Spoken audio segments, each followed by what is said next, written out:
Yo'ldosh necha haftalikdan yetilishni boshlaydi? Men 33 haftaligimda yo'ldosh yetilishni boshlagan deb aytishdi deb Nargiza Hikmatova kuzatuvchimizdan savol keldi.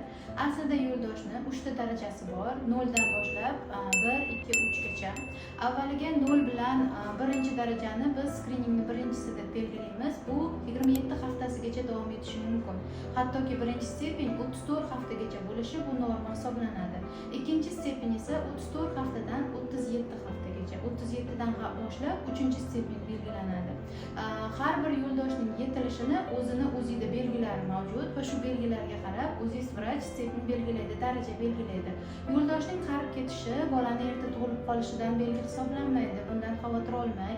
Faqat yo'ldosh bolani ozuqa bilan, kislorod bilan ta'minlab turganligi uchun vaqtli yo'ldoshning yetilib qolishi bolani massasini yig'ilishini sal sekinlashtirishi mumkin. Ya'ni bolamizning vesi o'zini so'roqidan kamroq bo'lishi mumkin.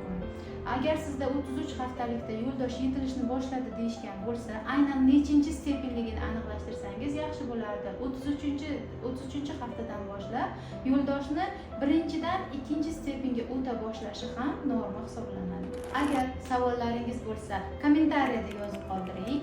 Eng qiziqarli savollarga javob berib boraman.